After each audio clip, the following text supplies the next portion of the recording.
কিভাবে কোন প্রক্রিয়ায় গরু লালন পালন করবেন বুঝতে পারতেছেন না। অনেকেই গরু লালন পালন করে তাদের লস হয়। এটা হওয়ার কারণ কি? কিভাবে কোন ধরনের গরু লালন পালন করলে আপনি অতি তাড়াতাড়ি লাভবান হতে পারবেন, এসব বিষয় নিয়ে বিস্তারিত তথ্য থাকছে, আশা করি সাথেই থাকবেন। প্রথমে আপনার এলাকায় যদি দুধের দাম বেশি থাকে সেক্ষেত্রে আমি মনে করি গাভী গরু লালন পালন করুন।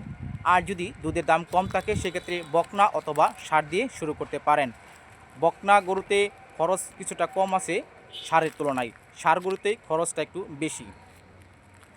আপনার প্রথমে গরুর বিষয়ে জানতে হবে, বুঝতে হবে, চিনতে হবে কোন ধরনের গরু লালন পালন করলে আপনি লাভবান হতে পারবেন।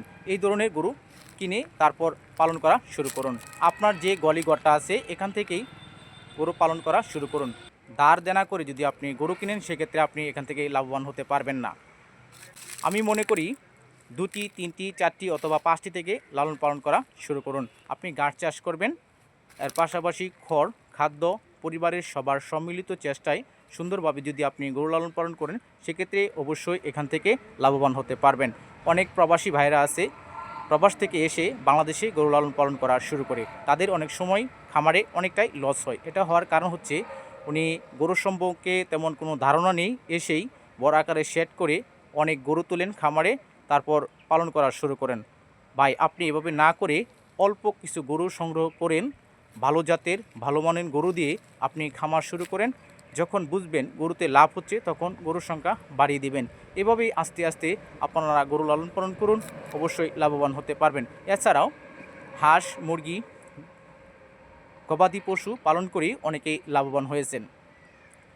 অনেক শিক্ষিত যুবক ভাইয়েরা তারা সরকারি চাকরি না পেয়ে না করে গরুর খামার অথবা কৃষিকাজ করে আজ তারা অনেকটাই স্বাবলম্বী হয়েছেন। এমন ইতিহাস বাংলাদেশে অ্যাভেলেবেল রয়েছে।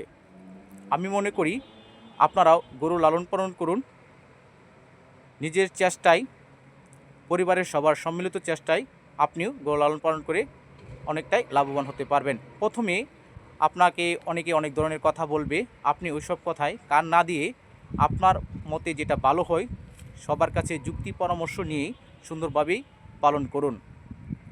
এর পাশাপাশি মহিষও পালন করতে পারেন।